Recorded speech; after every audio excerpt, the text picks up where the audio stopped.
जब जनता ने अपना दुख बताया महाराज को, तो महाराज ने एकांत में अपने पुत्र को बुलाया और उसे उपदेश देने लगे। यह कंस, ये हमारी जनता है और जनता से ही राजा शोभा देता है। अगर जनता राजा से विद्रोह कर दे तो राजा राजा भी नहीं देता है। इसलिए जनता का हमें अपनी संतान की तरह पालन करना चाहिए, इन्हें किसी प्रकार का दुख नहीं होना चाहिए। राजा अपने पुत्र को समझा रहे हैं। अब कंस ने कहा, पिताजी आप बुढ़े हो गए हो, अब बुढ़े हो गए तो अब दिमाग काम नहीं करता है आपका। अरे एक राजा का काम ही है इन पर शोषण करना, इनका शोषण करना एक राजा का काम है। हक जताना आपका, ये हमारा काम। हम राजा हैं तो ये हक जताएंगे, नहीं होते तो हम किस पर जता। पिताजी आपकी बुद्धि अब काम नहीं कर रही है। ऐसे कहते हुए कंस अपने पिता के सिर पर रखा हुआ मुकुट उतार लेता है और स्वयं धारण कर लेता है और पिता को कारागार में बंद कर देता है। बोलो भगवान की। राज्य में खबर कर दी कि महाराज का स्वास्थ्य खराब है, उनको किसी से मिलने नहीं देगा। अब बाहर तो ये पता है कि महाराज बीमार है। जैसे ही कंस राजा हुआ तो और अत्याचार करने लगा। सज्जनों, मां पृथ्वी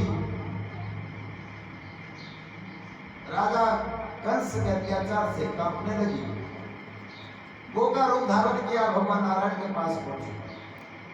यह नारायण, मैं कंस के पाप से धसती जा रही हूं, आप जन्म दो, रक्षा कीजिए। मां पृथ्वी को भगवान नारायण आश्वासन देते हैं कि देवी मैं कुछ ही समय पश्चात पृथ्वी पर जन्म लूंगा, आपके यहाँ जन्म लूंगा और इस पाप का अंत करूंगा। मां पृथ्वी को भगवान नारायण कहते थे, पृथ्वी भगवान नारायण का वंदन करते हुए आ जाती है। समय बीतता है सज्जनों, कंस का पाप बढ़ता जा रहा था। कंस ने अपनी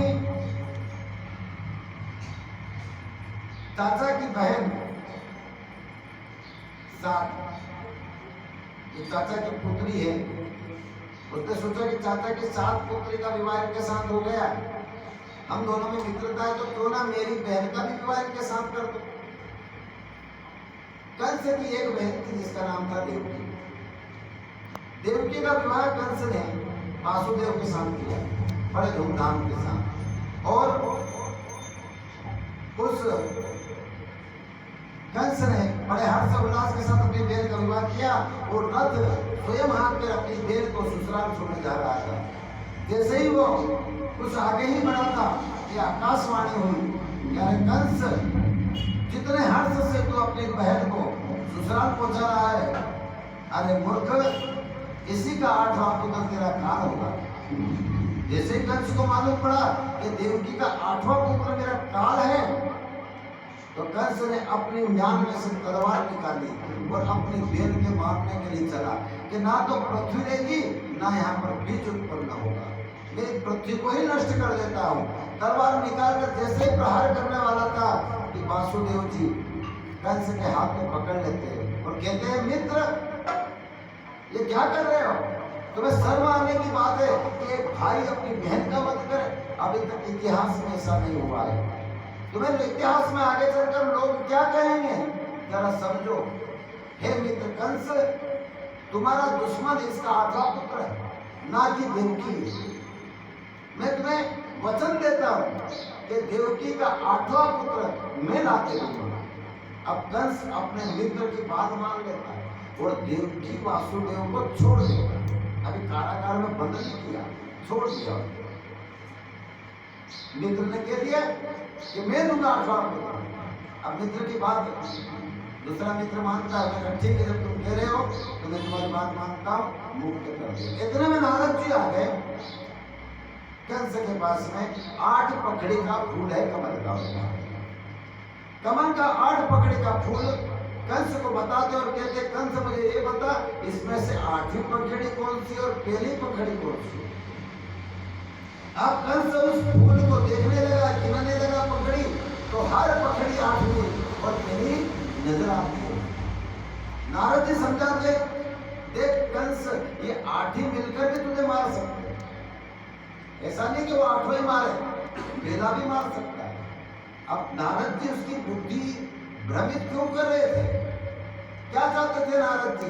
नारद जी ये चाहते हैं कि ये पापी तो है, तो और जल्दी पाप करने में आपको अंत तो हो ही, धीरे धीरे पाप करेगा तो समय लगेगा, और जल्दी पाप करेगा तो जल्दी अंत तो होगा, तो जितना जल्दी अंत हो तो अच्छा। नारद जी ने कहा कि 7 ही मिलकर मार सकते हैं। अब कंस ने सोचा ऐसा है नारद जी, मैं एक को भी जिंदा नहीं रहूंगा। अब देवकी और वासुदेव को कारागार में बंद कर दिया, एक एक करके 6 पुत्रों का वध किया। देवकी के 6 पुत्र मार दिए। 7वां पुत्र भगवान शेष नारायण, भगवान नारायण से प्रार्थना करते हैं, कहते कि हे प्रभु अब मुझे आप पहले पहुंचा दीजिएगा। राम जन्म में मैं छोटा था और आप मेरे बड़े भाई थे। उस जन्म में मैंने आपको कंकर पत्थर कांटों पर नंगे पैर चलते देखा, वनवास काटने, बड़ा दुख देखा आपका। मैं आपको अब इतना कष्ट नहीं उठाने दूंगा प्रभु। मैं छोटा था उस समय, मैं आपको कुछ कह नहीं सकता था, लेकिन अब मुझे आप बड़ा बना दो तो कम से कम मैं आपको कुछ कह तो दूंगा, क्योंकि छोटा कहे मर्यादा नहीं, बड़ा कहेगा तो छोटा उसकी आज्ञा का पालन करेगा। भगवान ने कहा कि ठीक है भैया, तू बड़ा बनना चाहता है तो पहले तू चला जा। शेष नारायण माँ भगवती देवकी के गर्भ में आते हैं। अब गर्भ है देवकी को 7वां। भगवान नारायण अपनी योग माया के द्वारा देवकी के गर्भ से वो गर्भ निकाल कर रोहिणी वासुदेव की दूसरी पत्नी है उनके गर्भ में डाल दिया। अब वो 7वां गर्भ नहीं है। कंस ने देखा कि वो 7वां गर्भ से थी देवकी, लेकिन बच्चा क्यों नहीं पैदा हुआ? जरूर मेरे साथ कोई छल कर रहा है, एक बालक तो हुआ हुआ कोई ले गया होगा, कोई मेरे साथ छल कर रहा हो, कोई इस बालक को बचा रहा है। इस तरह से राजा सचेत हो जाता है, और जब 2 पहरेदार हैं वो 4 पहरेदार कर दिए, और जब 4 पहरेदार थे वो 8 पहरेदार कर दिए, और कह दिया कि अगर थोड़ा सा भी गलती की तो मृत्यु दंड दूंगा, सचेत रहना सब। 8वां गर्भ की तैयारी कर रहा था सज्जनों। 8वां गर्भ में भगवान आते हैं, ध्यान देना, जब भगवान पृथ्वी पर आते हैं ना तो सबको सचेत कर देते हैं कि मैं आ रहा हूँ। अपने भक्तों को भी सचेत करते हैं और दुश्मनों को भी सचेत करते हैं। पहले माँ को सचेत किया कि हे मैया मैं आ रहा हूँ, मुझ पर मोह मत करना, मैं जैसे ही जन्म लूं मुझे बाबा को दे देना। बाबा को जन्म स्वप्न में दर्शन दिया, कहा बाबा मैं आपका पुत्र बन के आ रहा हूँ, मुझ पर मोह मत करना, जैसे ही माँ तुम्हें दे मुझे, वैसे तुम मुझे गोकुल में पहुंचा देना, और गोकुल से नवजात शिशु जो जन्म लेगी उसे लेकर यहाँ आ जाना। पिताजी को भी समझा दिया। अब कंस को भी दर्शन दिया। इस रूप में एक काला कलूटा छोरा छोटा सा, उसके हाथ में लाठी है वो, और एक भयानक सर्प, दोनों उसको मारने के लिए भागे आ रहे हैं, और कंस आगे आगे भागता जा रहा है बचने के लिए। ऐसा स्वप्न कंस रात्रि को देखता है, घबरा जाता है। भगवान की सज्जनों, अब भगवान आ रहे हैं, और भगवान आते हैं तो उस समय अनोखा दृश्य होता है। भगवान की सज्जनों, भगवान आए, रात्रि मध्य रात्रि भादो मास की अष्टमी है, और भगवान अष्टमी की मध्य रात्रि में जन्म लेते हैं। तो उस समय देवता उनके पूजन के लिए आकाश मंडल से उपस्थित है। भगवान नारायण जन्म लेने वाले हैं। देवता लोग सभी सावधान हैं कि भगवान अवतरण होने वाला है। सज्जनों, इधर नक्षत्र परिवर्तन हुए, वर्षा ऋतु चल रही थी, बिजली कड़क रही थी, बादल से पानी झरझर भी रहा था, और भगवान मध्य रात्रि में जन्म लेते हैं। बोलो गोपाल कृष्ण भगवान वृंदावन बिहारी लाल खुल गए सारे ताले वाचा बात हो गई वो जब से जन्म गया गया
One